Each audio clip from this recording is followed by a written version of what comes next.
ঠিক আছে, আমিও দেখছি কে কত দূর কী করতে পারে। নীরার কিছু বলে না, সবাই যে যার মতন চলে যায়। আকাশ, নীরা আর রুবিনা খাতুনও বাসায় চলে আসে। বাসায় আসার পর আকাশ অবাক হয়ে নীরার কাছে প্রশ্ন করে, নীরা, তুমি সব কি বললে? তুমি জানো ওদের কথার উপরে গ্রামের কেউই কোনো কথা বলে না।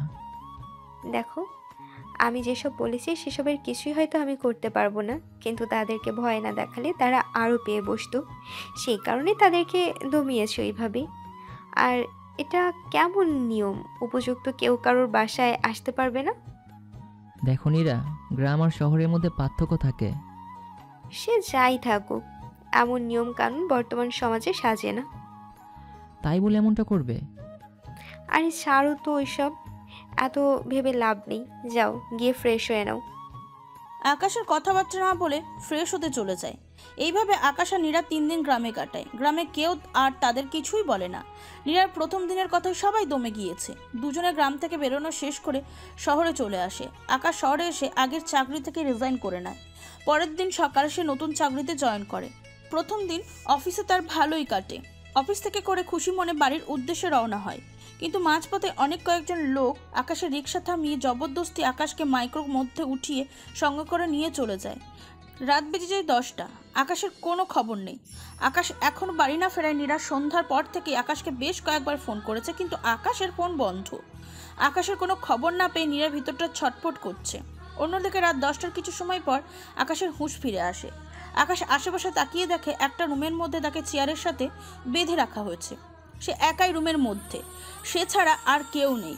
আকাশ ভয় পেয়ে যায় এই দৃশ্য দেখে। মনে মনে ভাবতে থাকে, কার কি এমন ক্ষতি করলো যে কারণে তাকে উঠিয়ে এনে এভাবে বেঁধে রাখা হয়েছে।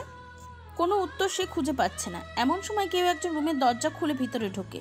আকাশ আরও ভয় পেয়ে যায়। মানুষটার চেহারা ঠিকঠাকভাবে বোঝা যাচ্ছে না। রুমটা অনেকটা অন্ধকার করে রাখা হয়েছে। আকাশ ভয়ে চুপচাপ বসে আছে। রুমে প্রবেশ করা মানুষটা কোনো কথাবার্তা ছাড়া অদ্ভুতভাবে আকাশের কোলের উপর গিয়ে বসে। আকাশ সাথে সাথে বুঝে যায় এটা কোনো মেয়েলি শরীর। আকাশ পুরো স্তব্ধ হয়ে যায়। আকাশকে আরও চমকে দিয়ে মেয়েটা দুহাত দিয়ে আকাশের গলা জড়িয়ে ধরে। আকাশ আবারও চমকে ওঠে। আকাশের গলা মরুভূমির ন্যায় শুকিয়ে গেছে। প্রচণ্ড পানির তৃষ্ণা পেয়েছে, কিন্তু তারপরেও সে সেইভাবে চুপচাপ বসে থাকে। আর মেয়েটা ক্রমাগতভাবে এক এক রকম অদ্ভুত আচরণ করতেই থাকে। দুহাত দিয়ে আকাশের গলা জড়িয়ে ধরা খানিকক্ষণ পর আকাশের কপালে ঠোঁটের সাহায্যে কয়েকবার স্পর্শ করে। আকাশের কাছে মেয়েটার স্পর্শ বিষের মতন লাগছে। আকাশ আসলে এইভাবে অভ্যস্ত না। নীরার জন্য যেমনটা অনুভূতি কাজ করছিল, আকাশের এখন তার ঠিক উল্টোটা কাজ করছে আকাশের মধ্যে। আসলে সব রকমের অনুভূতি সবার জন্য কাজ করে না। শরীর প্রচণ্ড রকম গোলাচ্ছে। আকাশের ইচ্ছা করছে তার উপরে বসে থাকা মেয়েটাকে ফুটবলে নেই একটা শট মেরে কয়েক হাত দূরে নিয়ে গিয়ে ফেলতে, কিন্তু তার কিছুই করার নেই।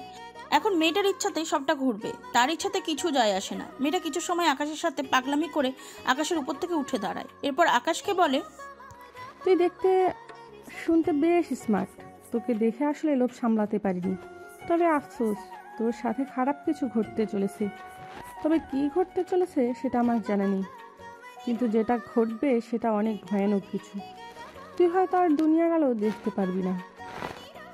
মেয়েটা আকাশকে কথাগুলো বলেই চলে যায়। তবে মেয়েটার কণ্ঠ শুনে মেয়েটাকে আকাশের কেমন জানি পরিচিত বলে মনে হচ্ছে। এই কণ্ঠ সে আগেও শুনেছে, কিন্তু কোথায় শুনেছে বা কার কণ্ঠ এটা সঠিক তার মনে নেই। আকাশ কিছু সময় এসব নিয়ে ভাবে, কিন্তু কিছু সময় পরেই তার ভিতর থেকে মেয়েটার চিন্তা বেরিয়ে যায় তার সাথে কি ঘটতে চলেছে সেটা ভেবে। মনে ভয় নিয়ে শান্তভাবে চেয়ারের উপর বসে রয়েছে, কিন্তু পানির তৃষ্ণায় অস্থির লাগছে আকাশের। একটু পানি খেতে পারলে অস্থিরতা কমে যেত তার। এইভাবে কিছু সময় কাটে। কিছু সময় পর আবারও রুমের ভিতরে কেউ একজন প্রবেশ করে। তবে এবার একজন ছেলে মানুষ প্রবেশ করেছে, কিন্তু এখনো অন্ধকারের কারণে ঠিকঠাক মানুষের চেহারা বোঝা যাচ্ছে না। আকাশ ভয়ে কাতর হয়ে আছে। এমন সময় রুমে প্রবেশ করা মানুষটা বলে ওঠে, ভাই, আপনাকে শহরের এক বড় মাফিয়ার আদেশে তুলে আনা হয়েছে। তবে ভয়ের কিছু নেই। আমি এই মাফিয়াদের সাথে থাকলেও আমি অন্যদের জন্য কাজ করি। আপনি একদম টেনশন করবেন না। আমি আপনার হাত পা খুলে দিয়ে রাস্তায় দিয়ে দেব। রাস্তা দেখিয়ে দেব। আপনি জলদি এখান থেকে পালিয়ে যাবেন না, হয়তো আপনার সাথে যা ঘটবে সেটা কারো জানা নেই। আকাশ চমকে উঠে লোকটার কথা শুনে। সে বুঝে উঠতে পারছে না আসলে ঘটছেটা কি তার সাথে। লোকজন তাকে উঠিয়ে এনে বেঁধে রেখেছে, আবার তাদের মধ্য থেকে একজন তাকে সাহায্য করছে। তবে সে কোনো প্রকার কথাবার্তা না বলে লোকটা আকাশের হাত পায়ের বাঁধন খুলে দিয়ে আকাশের ফোনটা আকাশের হাতে দিয়ে রাস্তা দেখিয়ে দেয়।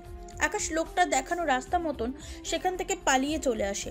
অবশ্য আকাশ আসার আগে তাকে মুক্ত করে দেওয়ার মানুষটার চেহারা দেখার চেষ্টা করেছে, কিন্তু মানুষটা মুখের মধ্যে কাপড় পেঁচিয়ে রেখেছিল, যে কারণে সে আর চেহারা দেখতে পারেনি। রাত 12টার দিকে আকাশ বাড়ি ফিরে।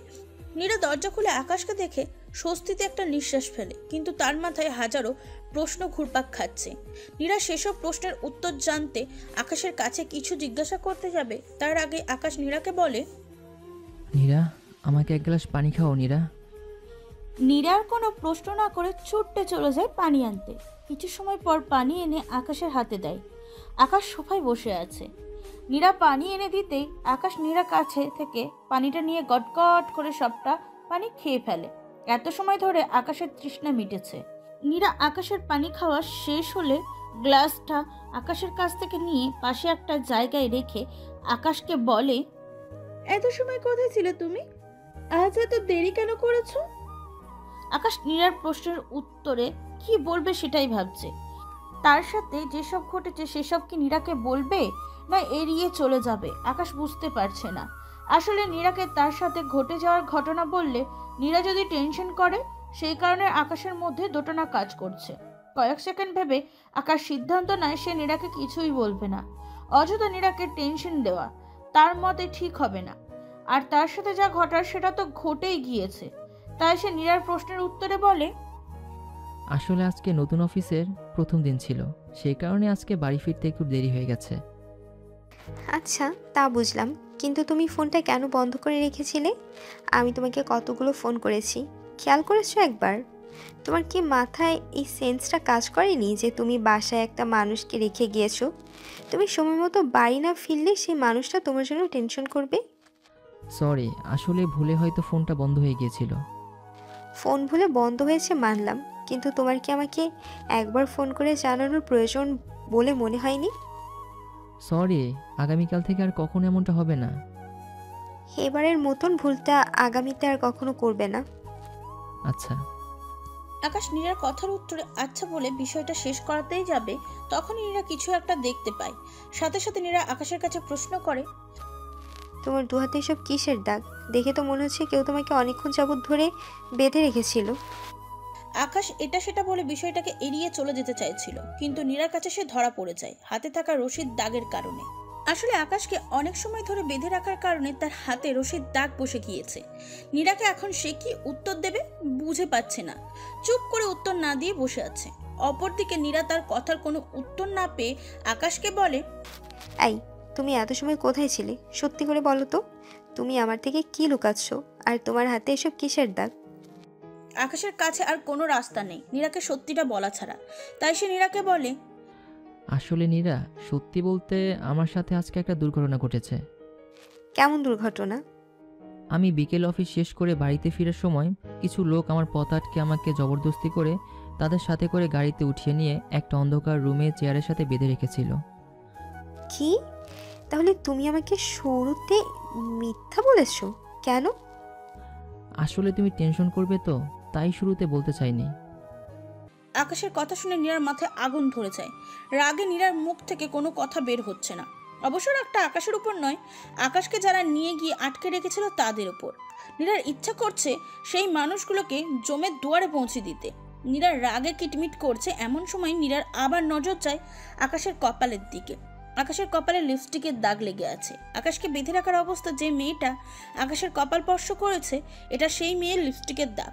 নীরা নিজের রাগকে আর কন্ট্রোল করতে পারে না, খপ করে আকাশের কলার চেপে ধরে বলে, তোর হাতে থাকা দাগটা বেঁধে রাখার কারণে হয়েছে, সেটা না হয় আমি মেনে নিলাম, কিন্তু তোর কপালে মেয়েদের লিপস্টিকের দাগ কেন? কার সাথে গিয়ে কি করেছিস তুই? এরা বিশ্বাস করো, আমি কিচ্ছু করিনি। তুই যদি কিছু না করিস তাহলে এই দাগ আসলো কি করে? আমাকে তোর বোকা মনে হয়? তুই কিছু করেছিস বলেই লিপস্টিকের দাগ তোর কপালে লেগেছে। আমার অবাক লাগছে এখন তোকে দেখে। আমি তোকে কতটা ভালো ভেবেছিলাম, কিন্তু তুই কি করলি? তোর যদি কিছু করার হতো তাহলে তুই আমার সাথেই করতি। আমি তোকে কখনোই বারণ করতাম না, কারণ আমাকে তুই আশ্রয় না দিলে আমার হয়তো খারাপ পরিণতি হতো, কিন্তু তুই আমাকে আশ্রয় দিয়েছিস। সেখানে তুই সেই উপকারের প্রতিদান আমার কাছে চাইতে পারতিস। এছাড়া তোর জন্য যে আমার মনে একটা জায়গা হয়েছে সেটাও তুই বুঝতে পেরেছিস, তাহলে তুই কেন এমন করলি? আরে নীরা, শান্ত হয়ে তুমি আগে আমার কথাটা শোনো তো। তুই আগে কি করেছিস সেটা বল, তারপর আমি শান্ত হচ্ছি। আচ্ছা বলছি তো। নীরা, আমাকে অন্ধকার রুমে যখন আটকে রাখা হয়েছিল তখন একটা মেয়ে এসে আমাকে জড়িয়ে ধরেছে। এরপর আমার কপালে সে নিজের ঠোঁটটা দ্বারা স্পর্শ করেছে।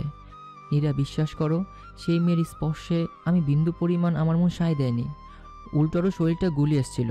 তখন যদি আমার হাত পা বাঁধা না থাকতো না, তাহলে সেই মেয়ের শরীরে একটা অঙ্গ আমি অকেজো করে দিতাম লাথি মেরে। নীরা আকাশের কথাবার্তা শুনে শার্টের কলার ছেড়ে দেয়, তবে তার রাগের মাত্রা ক্রমাগত আরও বেড়ে যায়।